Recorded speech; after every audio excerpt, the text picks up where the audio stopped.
Well, happy Friday, everyone. You are listening to or watching the Laurie Davis Show, the Dr. Laurie Davis Show. And my new handle for season 6, the Recovery Mechanic. I think we talked about that the last episode. So just to remind you of that, a client dubbed me that. We're streaming live right now on our Facebook page, Self Worth the Missing Link Superstars. And I have a superstar with me today. I'm going to introduce him to you just shortly. And we're also being recorded and archived in E360 TV and also our YouTube channel. So happy Friday, everyone, and welcome to the show. My very special guest today, Kurt David. Welcome to the show, Kurt. Thank you. And Laurie, I got to tell you, it's actually my honor. I speak on the topic of change and how people transition, and your story of change and transition throughout your journey of life is amazing, and that's what really attracts me to you and what you're doing. Well, thank you so very much. We're here today to hear each other's stories and have a chat and talk. And I know our listeners are excited about you being on the show. We may have some live, some alive people participating. I hope so. Yeah, and their comments. But speaking of that, when I was very first on radio, I actually had my husband make me cardboard people because I'd been used to, like yourself, speaking on a stage. And I needed people to talk to and look at. So he made me these cardboard people that we took with us to the studio and sat them up in front. Were they attractive at least, or like have good hair? I don't know, but they had eyes in the mouth, so it made me feel better. Well, I'm live. I'm real today, so you don't. Yeah, you are. You're here, live and I'm well. not a cardboard figure. No, you're not. And we're both recovering from Christmas. So let's go to you and just share about who you are right now and what you're doing right now. And then we'll get to your journey and how you got there. Yeah, so no, I know you do a that. lot of amazing things. You've written books, you speak, you do a 3-day summit, you're an Emmy winner. So what do you do right now? Over to you. Yeah. Well, it's hard to tell on a video call like this and video like this. And so I always tell people I'm 4 foot and 33 inches tall. That means 2 meters, 6 centimeters for those people that adhere to the metric system. And if you failed math, I am 6 foot 9 inches tall. And so it's hard to tell on camera like this, but it's one of the first things that when I'm in person, people always say, "Oh, how tall are you?" And so I want to get that off the table right off the bat. Okay. But yeah, I guess I'm a change instigator. I help people individually as well as organizations go through the change process. I call it transforming change with champion insights because I use the insights from my work with former Hall of Fame, All-Star, and World Champion athletes, and also organizations that have gone through change. And so I do keynote speaking on the topic of change as well as workshops on the topic of change as a result. I also host a TV show in which we interview former professional athletes about this transition from being glory days, right? From glory days for their life as a high caliber pro athlete to all of a sudden I'm bankrupt or I'm identity loss and how do I find my success again? And that's what we talk about on the show as well. So those are the two main things I do in addition to being a husband and a father, which anybody that's a parent out there knows if you do it right, it's exhausting. So yeah, no kidding. No kidding. Yes. Well, let's talk about this thing called change. And we mentioned it before the show that if you are not willing to change, something is going to happen that you'll be forced to change. What do you know about that? Yeah, well, I've written multiple books on the topic of change and articles, and one of the best books that I've read about it is called Who Moved My Cheese? And Spencer Johnson has a famous quote in there. It says, if you don't change, you could become extinct. And for organizations, there's many organizations that have become extinct because they haven't changed. And for individuals, it could be relevant. If you don't change, you're going to not become relevant again. And I see that with athletes all the time. They're pro athletes. They transition out of pro sports and they lose their relevance as a result if they don't change in some capacity. But as far as organizations, I mean, we can talk about organizations throughout history that didn't change. And as a result, they are no longer. I mean, there's many recently. I was just speaking at a seminar this week, as a matter of fact. And one of the things that one of the audience members brought up when I asked that question about who's become extinct that you're aware of. And they said Blockbuster, Kmart organization. I go back to the Pony Express, right? I mean, the Pony Express was something that was a very, very strategic, very well-planned process that they created to deliver mail, right? I mean, you could have your mail delivered from Chicago to San Francisco in a week. Imagine that. because of the multiple horses and multiple riders they had set up. Well, they say when that last wire got nailed into the pole for that, the wiring that happened for the telegram, within 36 hours, the Pony Express was gone. They were no longer Wow. relevant, and they became extinct as a result of that change. Wow. Yes. Well, if we don't learn how to ride the waves of change, like you said, we're going to be, we're going to be behind the eight ball. And, that happened with technology. People thought it was a fad and it wasn't going to be here for very long. Can you believe that? And here we are talking on video calls, right? I remember, Yeah, I right. don't know if it was the Right. Jetsons or what cartoon it was back in the 70s and the 80s where they had video calls on the Jetsons cartoon. It was that Yeah. family, that the space family, and they were like, oh, they're doing video calls. Wow, check that out. And Yeah. now it's like a thing of everyday life, right? As a Right. result. And I think you mentioned that yourself that you started this process back in what, 21 years ago that you started doing Yeah. I've been virtual. virtual. Mhm. Yeah, tell me more about that because I think that's important if you haven't shared that with the audience before. Well, some people know the story, but back in the day, I had clients across the country, and were I was using videos. I was creating videos, instructional videos, so that they could actually do their workshops at home, and have their workbook and all that. And I actually went to Hollywood to do that. And I'm standing in front of that big Hollywood sign. That's where I went to have this videographer create this instructional video. So that's how we got to people in long distance. But anyway, I had a client in Vancouver, and he called me one day and he said, Laurie, there's a new technology out, voice over internet protocol, VoIP. I said, man, I've got a computer for admin, but I don't even use it. And I wouldn't even know how to turn that thing on. He said, well, you're going to learn how to turn it on because when you hear what I've got to say. So I heard him and I thought, yes, I'm going to do this right now. And there was only one company providing the service, and they were in Texas. Mm, So I talked all my people into upgrading, getting computers where this is the way we're going to go. It cost us a lot of money a mhm, month. And 3 months later, the company went bankrupt. mm. Now I have all these people that all my integrity was on the line right there. But I found someone else, private person who had the technology ability to do that. He was actually blind from Mm, birth, and he was amazing. head of tech support for a big organization here in Canada that supports the blind community. And they already had that technology ahead of us because they had it in their computers so that computers talk to them. Wait a minute. So you had let me get this Mm, straight, Laura. You had yeah, somebody who had a vision impairment create blind. the Yes. the video, the information over video that you needed to continue this process of giving what you do as a result. How Yeah. ironic is that? He created the workshop. I could only put 15 people in the room, Mhm. but that was perfect because our workshops were only 6 anyway. And they're We only put 6 interactive. people in a workshop. Yeah, So, it worked perfectly. that's And, amazing. yeah, so he took care of me for a couple of years until some other companies started, emerging. So Well, that's that's a how that. great example of how you've continued to change throughout your process to be relevant, right? I mean, it's just a prime Well, sure. example of it. Yeah, for sure. So let's talk about how you changed. You were a professional basketball player, and Yeah. now you're what you just told us, and I Yeah. believe all of it.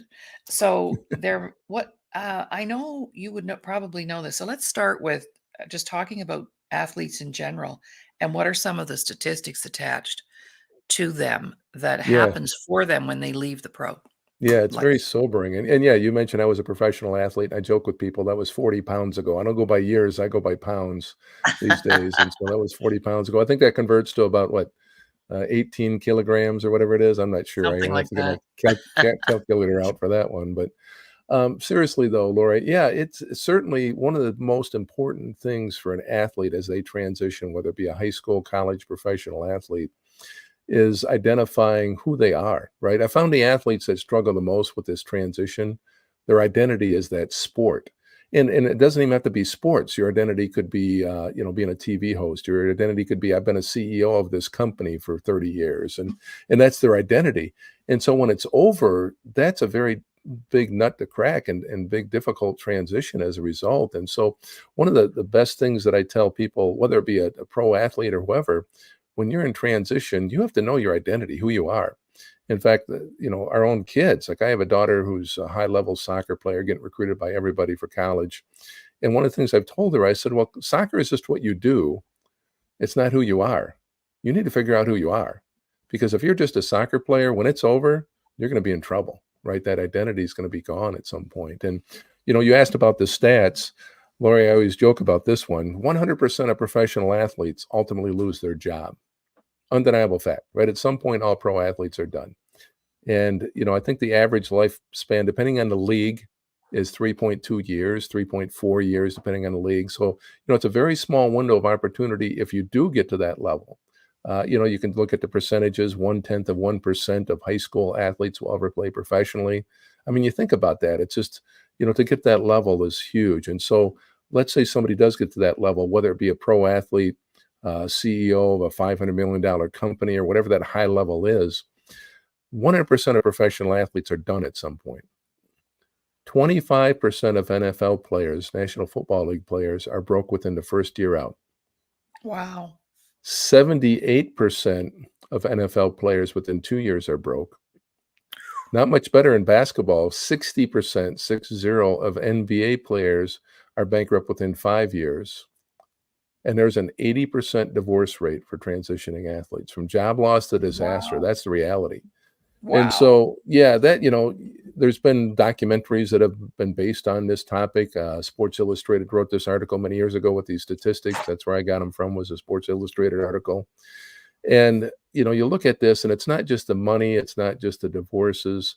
It's the reality of, boy, who am I, right? What am I? And what am I going to do? And, I've had people say, oh, 80% divorce rate, they're out there cheating on their wives and stuff. Yeah, perhaps that could be some of the situation, but think about this, Laurie.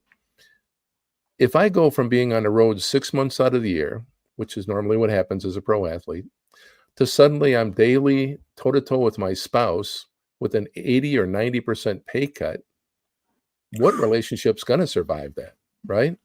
And Very so that's few. part of the problem, and that's one of the situations that happen when pro athletes are done. They go toe-to-toe with their spouse every single day now. Hey, you're not on the road. No, I'm here with you. And guess what, honey? I got a 95% pay cut. What are we doing here? And how are we going to do this? And so it's a reality check. And so that's why those stats are so horrific. I know there's been a lot of effort by the leagues to help people do better financial literacy, but bottom line is advice is only as good as it is heeded. And so I could have the best financial advisor in the world, but if I'm not heeding that advice, or I have somebody robbing me blind, Mhm. that's what happens, unfortunately, a lot. Cool. So, you're not really one of those statistics, I'm thinking. So, how did you make that happen, that you maintained your relationship with your wife? Or maybe you weren't married then, I don't I know. wasn't So, how married in my transition. Yeah, that was well, the there good you news. go. All right. So, but you managed to attract this beautiful person into your life and create a business and bring up some healthy children. What do you think was working for you that you were able to do that? Yeah, well, let me first say it wasn't all unicorns and ponies, right? It was very difficult and challenging. I mean, I'm not going to say for my life, the journey Yeah. that I've had has all been strawberries and peaches and cream, right? It's been a struggle, and I've had my challenges personally as well as professionally. And one of the things that I think I've learned from sports, there's many aspects about sports that you learn. One is about grit, one is how to win. Also, is one is how to lose, right? How do you handle losing, and what do you do as a result? And so, those attributes have been very valuable for my life as we go through the ebbing and flow of business and life. I'll give you a great example, Laurie. In 2019, I did over 140 in-person speaking events, right? Which I never want to do again. It was so tough on my family, so tough on me. It was great financially, but it was like, wow, okay, this was, unbelievable. But that was 2019. In 2020, I think I did 5, right? 5 or 7 that year, and a lot of those were before March shutdown of the world, right? And so, that was a big change, and that was a big adjustment, and, those kind of things happen in life, and they happen in business as well, and so, for me, it was just a matter of applying the things that I've learned from sports into life. How do I adjust? How do I win? How do I lose? How do I Mhm. build a team, a winning championship team? How do I continue to develop myself, right? It's no longer working on my left hand layup. It's no longer working on a jump shot or a free throw. It's working on, boy, what do I need to do to learn about finances? What do I need to do to learn about marketing? What do I need to do to learn about television and speaking? Hmm. And so it's just getting better in those areas now. And by using the attributes that I learned in sports into those areas, it's helped me. It really has. And I joke with my friends, yeah, it's been like a 15, 16-year overnight success. They're like, wow, Kurt, look at you. I'm like, oh, yeah, this has been like a Yeah. 16-year overnight success. Yeah. There is no overnight success, right? No, no. Sometimes it takes people even longer, 20, 25, 30 years, right, to be an Yeah. overnight success. No, absolutely. Yeah, Right. and so it's interesting because I've had pro athletes come to me and say, "Kurt, I want to do what you're doing." And I'm like, Oh, "Great. You got 15 years? You got 10 years?" They're like, "What do you mean?" I said, "Well, it's going to take some time, right?" They expect to come right out and all of a sudden everything's flowing, right? The right. gravy train is flowing. I'm like, unfortunately, it doesn't Yeah, work that way. It might does for a not. moment, but Lori, I've had pro athletes say, "Why is it when I'm making all this money, everybody wants to give me free suits, free dinners, free cars, but then when I stop making all this money, I got to pay for everything." That's a good point. Isn't that the truth? Yeah, yeah, I unfortunately. I heard Donald Trump say that one time that he didn't carry any kind of cash, or this was prior to him ever being in politics, of course. He didn't carry any kind of cash or debit card or anything like that because he never had to pay for anything. Mm, He'd go mhm. into a restaurant and they were so excited that he was there. It was like, well, Yeah, you're let not me get paying, you this table, and what do you want? You want the right? prime. Yeah, no, Yeah. absolutely. Well, and it's not just athletes, right? I talk about athletes a lot, but it's also people of other influences, right? It could be Hmm. a pastor, it could be a CEO of a company, and it's just a matter Hmm. of, understanding that, hey, we're all going to change, we're all going to continue to transition.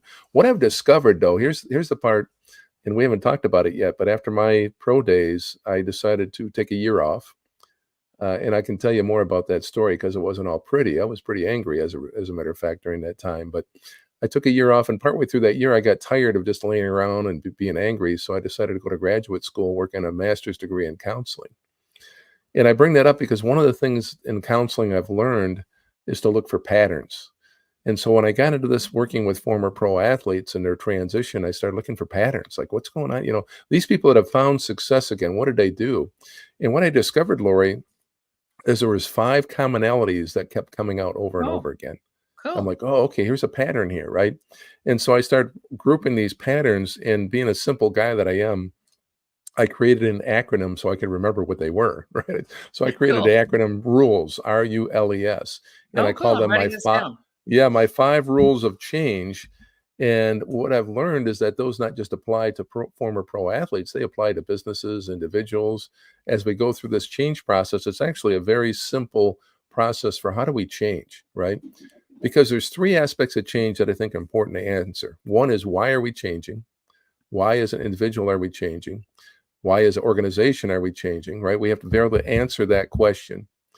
And Laurie, the reason why we have to answer that question is because as we go through the change process, it can be difficult. Change can be uneasy. It can be challenging. And understanding the why we're changing is part of the glue that keeps an individual organization together as we're going through that change process. The second question that has to be answered is, what are we changing? What specifically is changing? If it's an organization, we might be changing our technology platform, we might be changing leadership. And so we have to know very specifically what it is that we're changing. Those two, the why and the what, typically are internal, right? We have to answer those individually internally, or we have to answer them as an organization internally through our leadership team or whatever group that might be changing. The third question to answer, though, is how do we do this? How do we go through this process? And that's where I come in. This is the how that I'm involved with. I've learned that there's a commonality of 5 things that I can teach organizations and individuals to do in order to get through this change process swifter and more successful. So that's one of the things I talk about is the 5 rules of change. And I'm assuming by now you might want to hear about them. Yeah, Okay. pen All right. pen in hand and pen paper. Okay, all right. It's not the end of the show at this point. Okay, we're done. No, we've got I lots of teased you time. enough. Yeah, No, that's so great. so here's what I've learned. The 5 rules of change, and again, it's an acronym, right? Yes. RULES. The first letter R stands for refocus. What I've discovered is any individual or organization going through a change needs to have a refocus. And that refocus to me is the strategic planning. It's the looking at my current goals and what are my new objectives and goals. And the more people you have involved with that process, the better for ownership of it. But what I've learned by people clarifying their refocus, and I call it refocus because it kind of softens the change process. It's like, yeah, we're just refocusing right now. We're going to refocus. And by doing that, what I've learned is individuals and organizations that by having a clear refocus and of new objectives and strategic goals, it reignites that passion and purpose individually and collectively as a result. I'll give you a great example. We can't talk about sports without talking about beer, right? And we Of have some course not. Canadian Yeah. offense, and we have some Canadian audience, and so beer is obviously an important Beer beverage is that we big here. find. Yeah, obviously, yes. And so one of the things that happened on January 16th in 1920 in America was there was 1,273 breweries in America that were told on January 16th, 1920, that they could no longer brew or sell their wares. That was called prohibition. Right. So imagine that you have 1,273 Wow. companies that suddenly could no longer do what they're doing. Well, it sparked my interest, and so I started doing research about this prohibition and what did these companies do? What did these breweries do, right? Well, there was a whole bunch of companies. One was founded by a couple German immigrants, and they didn't want to take this prohibition thing lying down. And so what they did is they took a look at, okay, boy, what can we do different? How can we change, right? How can we refocus what we're doing? And this company became one of the 244 that survived prohibition by the time it was over. And that company, as a result, went from brewing beer. They decided to refocus was from brewing beer to doing malt extract, ginger ale. They were even doing car and auto parts as a result. As a result of that change and refocus, Anheuser-Busch continue to survive, not just survive, but thrive during that change of prohibition to the point that now they sell for $54 billion or whatever it was that they sold for some years ago. But that's an example of refocusing, right? It's like, oh, okay, we have this situation. We're going to refocus. It could be as small as, hey, we're going to change this platform, right, in our processes. Or it could be as large as, boy, we got to stop brewing beer. We got to do something else now, or we're going to close, right? Right. And so there's many things that motivate people to refocus or change. Sometimes if we don't change, we're going to close the doors, right? Those people that Yes. become extinct if they don't change. But that's the R, the refocus. And we could spend all day delving Just very talking deep about into that. that. Yeah, Yeah. just talking about objectives and goals and how do we get into this? What's your strategic plan? How does this fit into your refocus? Who's involved with it, right? Those are details that are an important part of this refocus. But that's the R. So in a crib note version, that's the R of the rules. The next letter stands for use your network or use our network if you're talking to a team. In other words, we all have a vast network of people around us. Pro athletes have a huge network of people around them. And by tapping into that network, we can accelerate our change process. Another example of that is a good friend who was a hockey player, former pro hockey player. And when he got out of pro hockey, he realized he had a vast network of people around him that he started tapping into, saying, hey, listen, I'm no longer playing pro hockey, but I'm now a financial advisor and I can help you accomplish your goals. And as a result, it exponentially elevated his business right away because he tapped into that network of people. Another example of that is Anheuser-Busch. As they were going through the refocus of going from brewing beer to brewing malt extract, ginger ale, even car and auto parts, they tapped into their distribution network that they already had created through the beer and said, hey, listen, we're not brewing beer anymore. Well, would you help us distribute this malt extract, or would you help us distribute this ginger ale, right? And you can actually see signs and advertisements from that era of Anheuser-Busch ginger ale, and they Oh, tapped into wow. that network as a result. And so, but when I talk about using your network, I don't want to talk about using and abusing people, right? The goal is to go into tapping into your network and create win-win relationships. Right. In other words, I have a refocus. I have clarity of what I want to accomplish as an individual or organization. And I want to tap into my network, but I just don't want to use that person or organization. I want to create a win-win with them as a result. And I always tell people, especially if it's an organization, it could be an internal network that you tap into. It could be an external network that you tap into in order to help accomplish your new goals and strategic plan. Mhm. So that's the U. So far, so good. Perfect. I love it. So this is the spelling test. What's the next letter then? Are you? L. Oh, okay, good. You're passing my spelling test. I gave a math test earlier with my height conversion, right? From four Yes, you foot did. 33 inches and 2 meters Yeah. 6 centimeters to 6'9". So this is a spelling test now. It's an open book, but seriously though, the L stands for letting go, and bar none, no question Oh, asked, Lori, it is the most difficult for pro athletes, absolutely. right? Because it's in the marrow of our bones as a pro athlete to never give up, right? Fall down 7, get up 8, swinging many times, right? Not just getting up, but I'm getting up punching. And so it's very difficult for pro athletes, but it's also difficult for organizations to let go. Oh, As an example, I've had the honor of sitting down with a Ford Motor Company executive. I don't know, you might have heard of Ford Motor Company. my Um, husband has a belt, a T-shirt, a truck, like oh name it. boy. Oh yeah.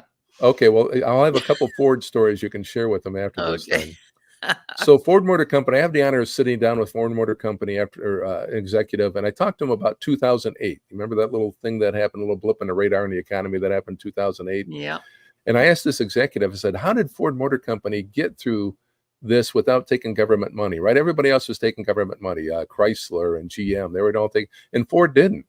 And I said, what did you guys do to survive and eventually thrive again? And he said, yeah, there was a lot of things we had to change. He says, one of the things we had to let go of was Ford Motor Company was marketing quality is job one, right? That was the marketing can. They spent millions of dollars telling people on TV and radio and print ad, quality is job one, right?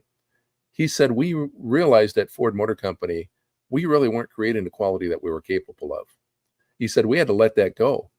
And he said, once we started recreating quality again to the level that we could, he said, we started turning things around. And I think it was right around that time, the Fusion was really a big one for them. The Ford Mhm. Fusion was one that really, Mhm. and they put a lot of quality into that. And they had to let go of the fact that, hey, we weren't creating quality as the capability we can do better than this. And so that was something they had to let go of. There's things that we have to let go of that are good things. Like we have to let go of a championship. Hey, we won a championship. So what? Great. We have to let go of losses. Hey, boy, I failed on that. Okay, well, so what? I'm a history buff. I love history. I don't know if you like Me history at too. all, Laurie. Me too. But during the Roman Empire, when these Roman generals were coming home from their conquering lands, in other words, a Roman general would come home from conquering Alexandria, and he'd come back to Rome, and it was like a Super Bowl parade. They had these big parades for this general in downtown Rome. They were called campaigns. You can look it up in history. They're called campaigns, but it was like a Super Bowl parade.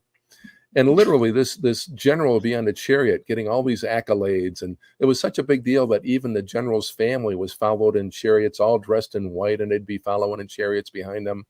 But it's written in history, and you can read this as the general is going through this big campaign or parade about, oh, you just got back from conquering land, they had somebody on a chariot with this general chirping in his ear the whole time, saying, all glory is fleeting.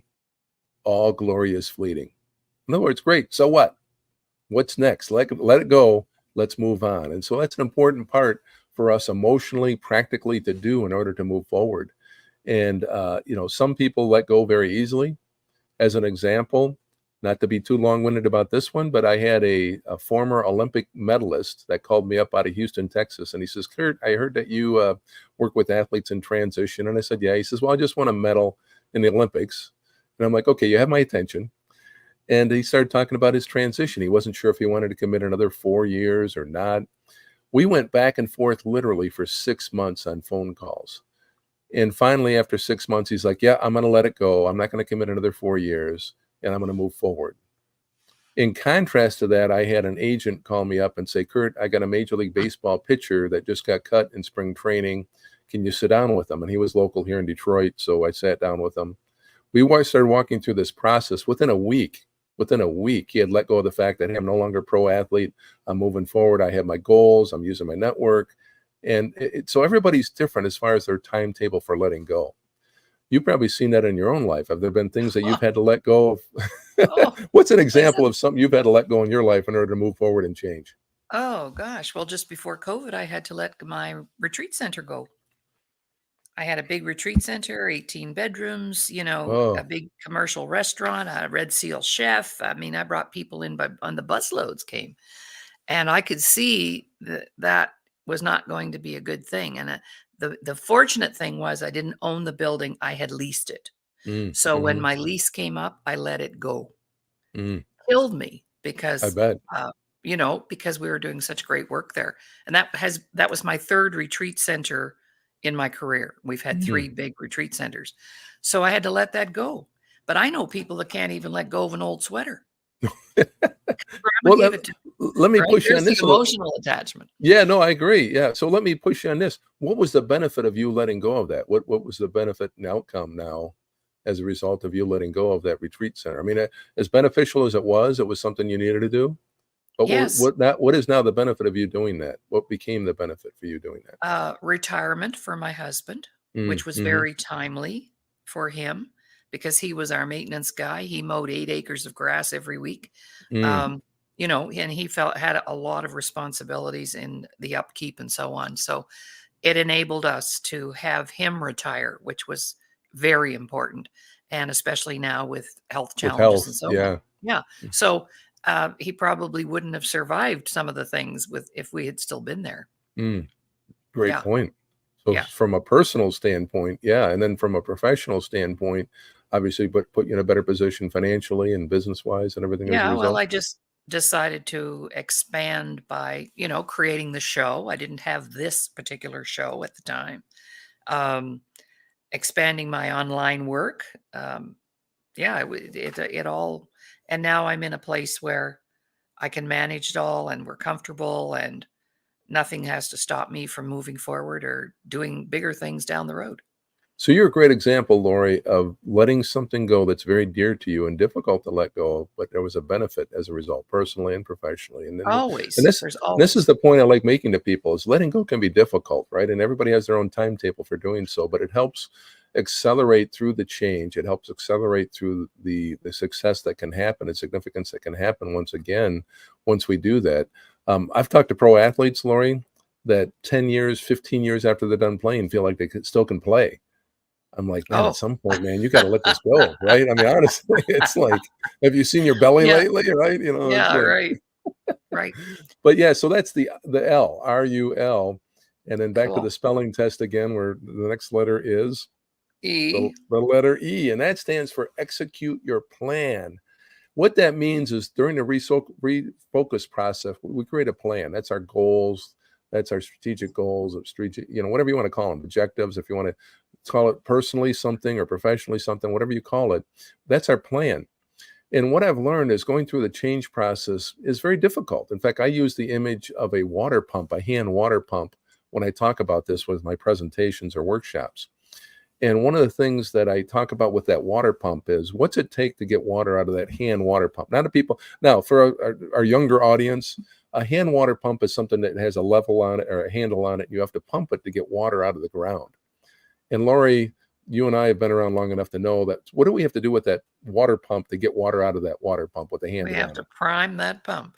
We got to put water in it to prime it, what they Mhm. call prime it, and we have to pump it. Do we always get water the first time we pump it? No. No, no. Sometimes you have to pump it and prime it, put a little more And water in it, and you pump it again. And sometimes you put more water in it and pump it again, and pump and pump and pump before you get water. Every once in a while, you might pump once and get water, very rare. But that's way with the change process as well. It's very rare that when we go through the change process, I do one pump and man, everything's hitting on all cylinders. It's perfect in that change process. And so I always talk about this because it's very important to understand that change can be difficult. It can be uncomfortable. We're going from a comfort zone to a discomfort zone. It's very difficult to have growth and remain in a comfort zone. Very difficult. As an athlete, as an organization, as an individual, very difficult to remain in a comfort zone and a growth zone at the same time. We have to become a little uncomfortable in order to grow, sometimes a lot uncomfortable in order to grow. But that's part of executing your plan, understanding that you have to sometimes pump it once, but most of the time you have to continue to pump it, continue to prime it, that process of change. And I like using something called the PDCA process. I've learned this many years ago. PDCA stands for plan, which is your refocus or strategic planning or goals. You do it, which is obviously just doing the plan. You check the results. And Lori, this is where the haves separate from the have nots. You adjust and do it all over again, right? You plan, you do, you check and adjust. So many people, they get through the planning, the doing, and the checking, and it's like, oh, this didn't work, right? Okay, Yeah. well, let's move on to something else. Well, no, this Right. is where you No. tweak it, adjust it, and you do it all. I always like using the example of Thomas Edison, right? Hmm. Thomas Edison, who invented the light bulb. Yes. Now, I don't know what the number is. I have no idea if you know what the number is. I've heard different numbers about how many attempts he made to create the light bulb. Do you have any idea what that number is by I chance? do. It was light bulb number 10,000 that lit. Wow. Wow. So imagine that, right? Because I've heard all different numbers, whatever that number is, Yeah, no, it's 100,000, 10,000. 10,000. So imagine the fact that he 10,000 times went through that PDCA process. He Mhm. planned it, he did it, he checked the results, and he adjusted.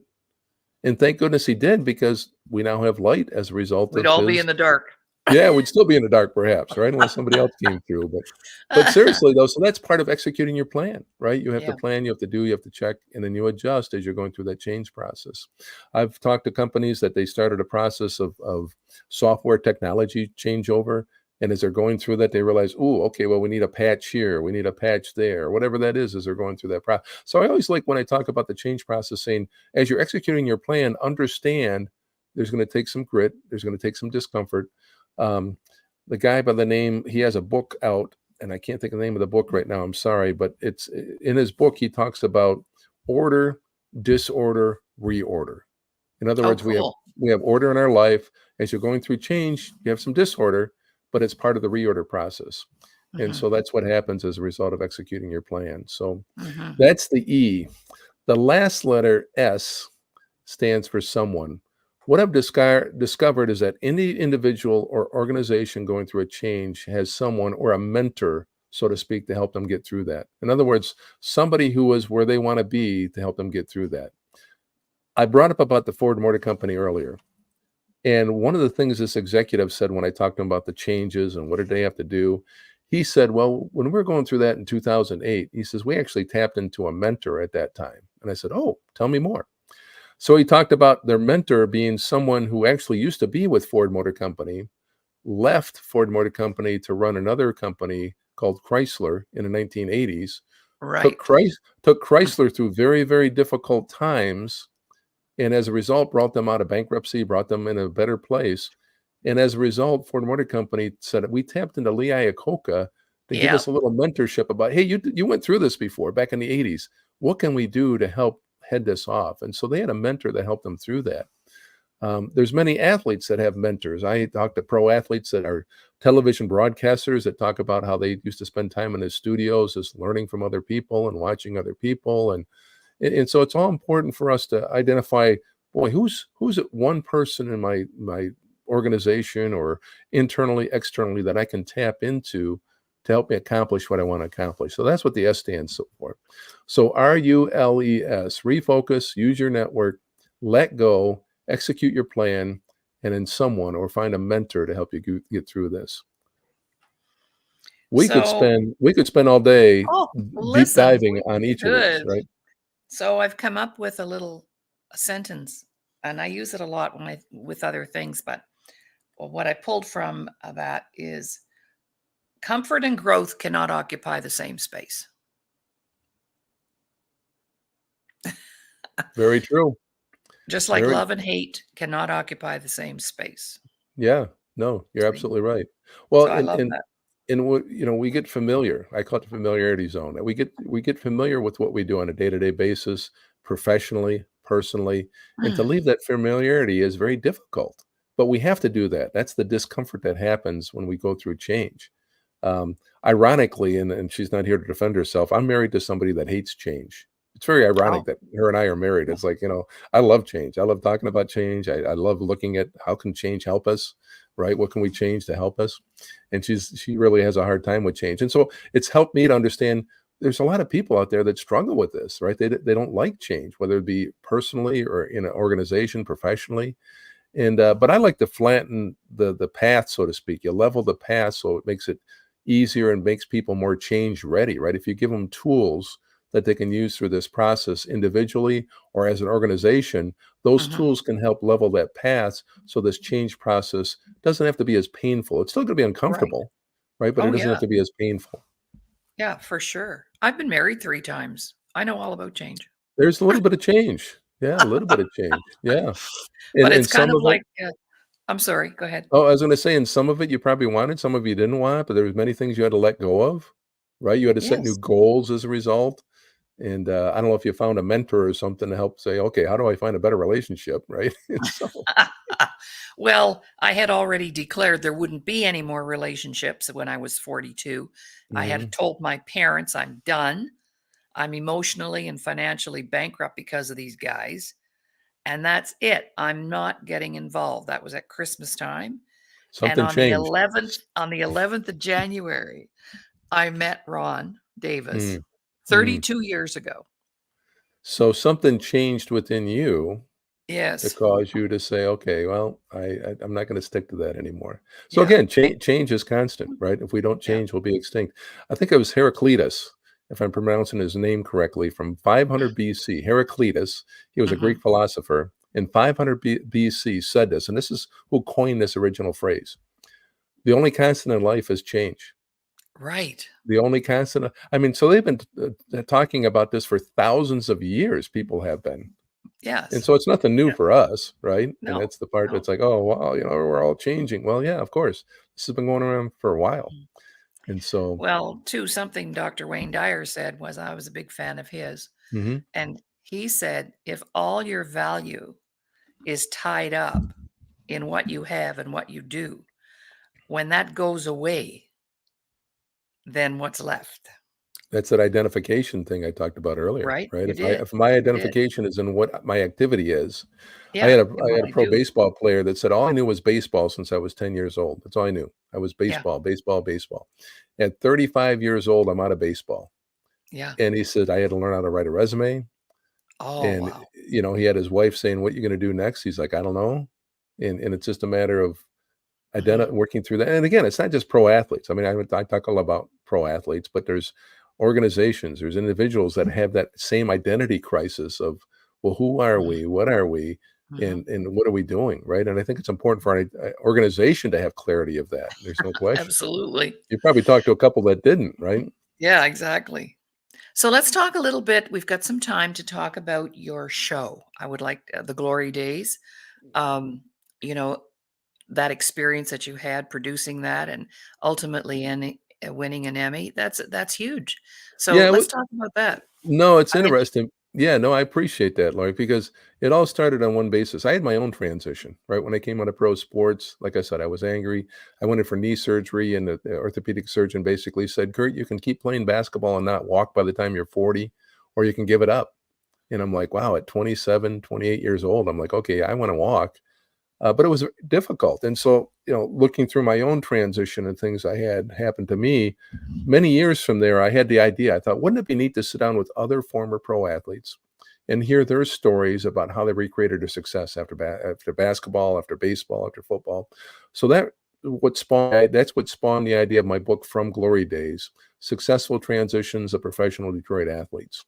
And I interviewed 20 former Detroit athletes, being here in Detroit, Detroit Pistons, Detroit Tigers, Detroit Red Wings, Detroit Lions, about their life and how that, more importantly, how they recreated their success after pro sports. So the book did very well. And my agent and I at that time were like, boy, this is bigger than the book. Let's create a TV show based on the book. So we met with a couple local producers, and Laurie, kind of like you, I guess, I had no background in production. I had no clue what I was going to do, right? I have an elementary education degree. Sound familiar? Right?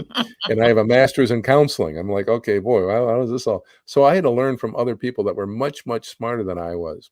And the first season, we did 8 episodes, bicycled it out to the networks. Second season, did 13 full season episodes. Then that was with PBS, right? Public brand. I'm like, okay, this is great, but I can't make any money on this, or we can't even pay production. So season 3, we went into commercial broadcasts, and then we started making money, started getting bigger athletes on. And in season 4 is when we really started knocking it out of the park. And that's when we won the Emmy Award for Best Interview Show. And you talk about things that have opened up the door for you throughout your life. That was probably one of the things that really opened up the door. Having an Emmy Award attached to the show, attached to what I'm doing, it's like, oh, okay, this is kind of cool, right? But like I tell people, nothing is accomplished alone. It's a team. And so I made sure when I got that award in my speech that I honored the people that deserved to be honored, because it wasn't just about me. It wasn't just about the show. It was about the people that helped me and got it to this level throughout the years. And so as we continue to scale, it's fun because interviewing these athletes about this transition and this change and how they recreated success is great. But more importantly, it gives us a platform that I can say, hey, listen, I've worked with these athletes. Let me work with you as an individual. Let me work with you as an organization.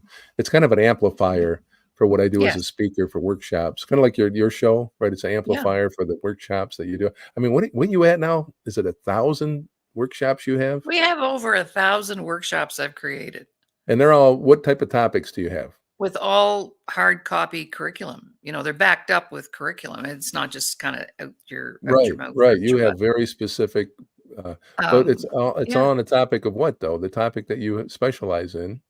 Well, is the repair and restoration of one's self-worth. That's the whole focus of every one of those 1,000 workshops. Focus on the repair and restoration of our self-worth. So think Which, about this. Oh, yes. sorry. Go ahead. No, go ahead. No, I was going to say a person has to change in order for that to happen. Absolutely. You could give them the best tools in the world, but they're not willing to change.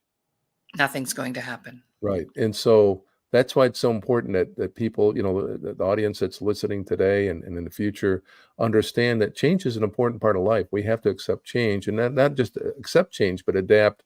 And not that we want to be changing certain core things in our life, right? There's certain core values that we have in our life that we're going to remain consistent, but we can be flexible around those, right? With things that we Mhm, do.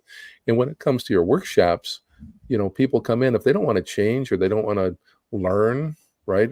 The valuable lessons that are being taught in your workshops, mhm. that's Yeah. important. It's very important.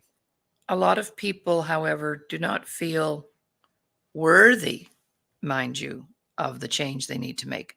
So, for example, in the area of health, there are people walking around out there, Kurt, who don't think they deserve to be healthy Mm, or wealthy, mm, or if the self-worth isn't intact, that's kind of the grassroots motivator of change.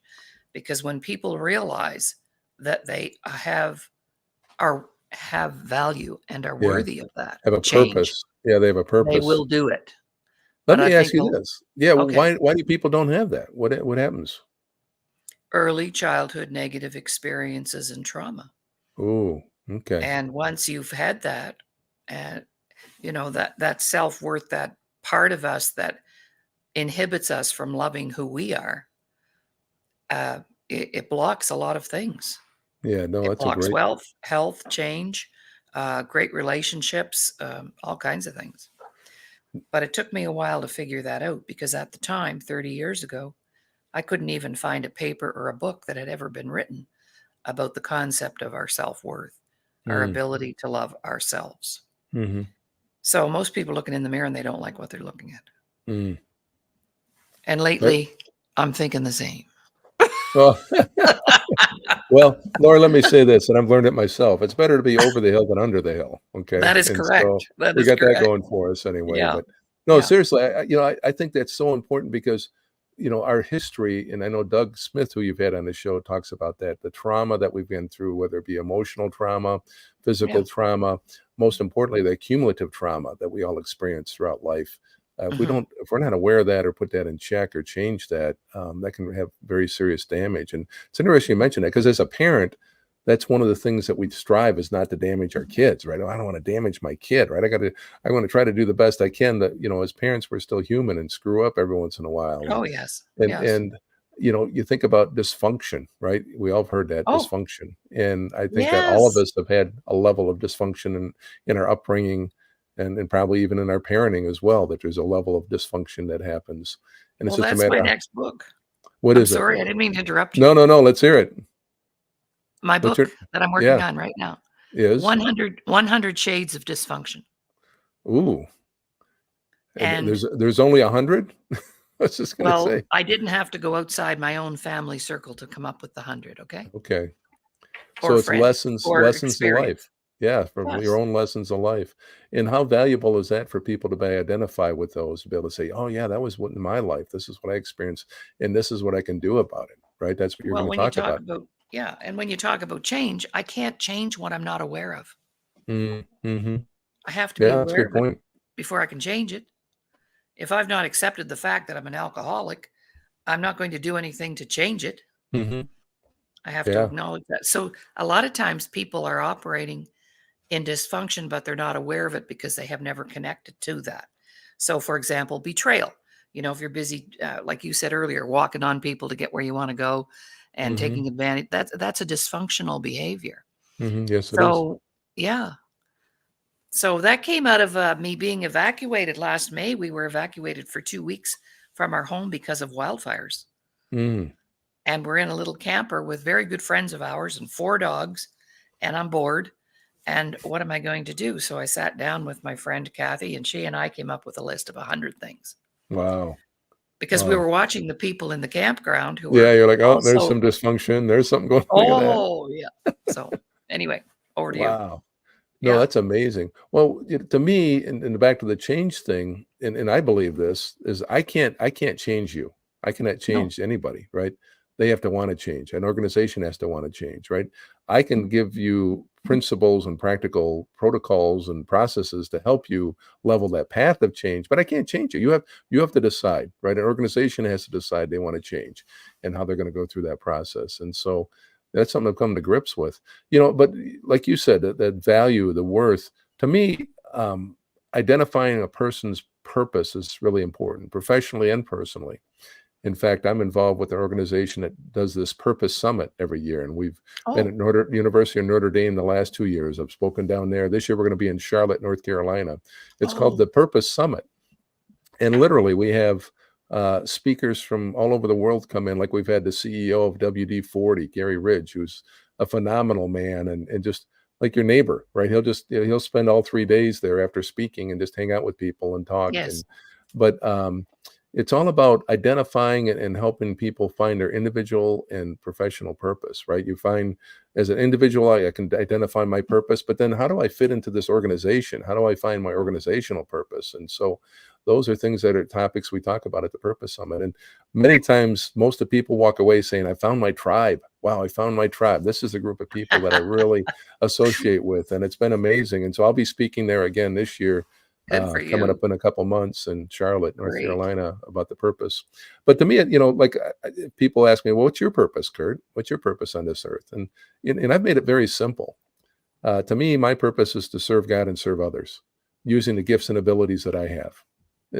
If it falls outside of that, I want nothing to do with it, right? I want to serve God. I want to serve others using my gifts and abilities that I've been given. Right now, my Mhm, gifts and abilities are speaking and workshops and working with TV and working with athletes and working with organizations on the topic of change.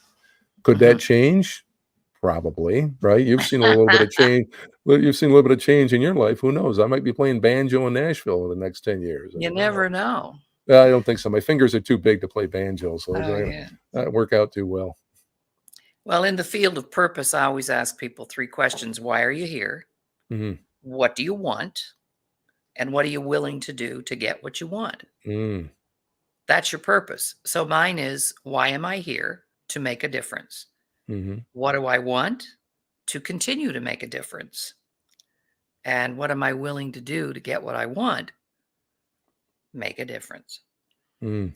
So my answer is this, people, when I ask them that sort of blanket questioning, they all have Right. different ideas, Yeah. but eventually you wind it down and you have the same answer for all 3 questions, and that is your purpose. And we are all here to make a difference.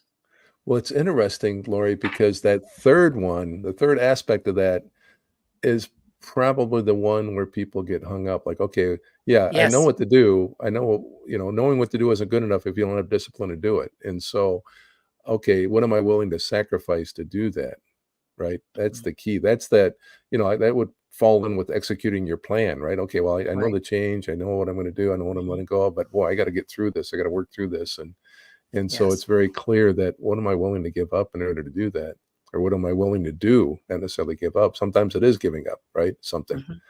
If I'm an Mhm. alcoholic, I have to give it up in order to That's achieve right. my purpose better. And so interesting. Exactly. Well, listen, our time is up. We have about a minute, and you and I could go on all day. I I know. have that feeling, yes. But we are tired, guys and gals out there, from Christmas. And we are bumping off the new year. I just want to express my gratitude to you, Kurt. I know how busy you are, and I'm busy too, but when people take time out of their schedule to serve others like we do, it's a no-brainer for us. But that doesn't mean I don't appreciate you being here and sharing all of this great information. I took notes the whole time, and I just want to thank you so much for being here and No, getting to it's know my you even better.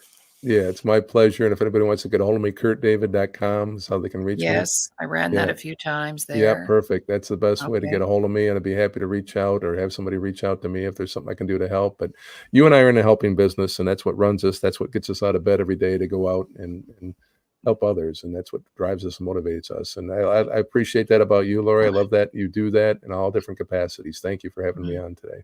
You're welcome. All right. Well, remember the show was recorded and archived in E360 TV. We're streaming live right now on on Self Worth the Missing Link Superstar page, Facebook page, and also on my YouTube channel, Laurie Davis Show Host. On Monday, I'm welcoming the beautiful Sylvia Adler. Sylvia is someone who can show us how breathing properly can change our life. So that's our guest on Monday, Sylvia Adler. Bye for now, everyone. Talk to you later.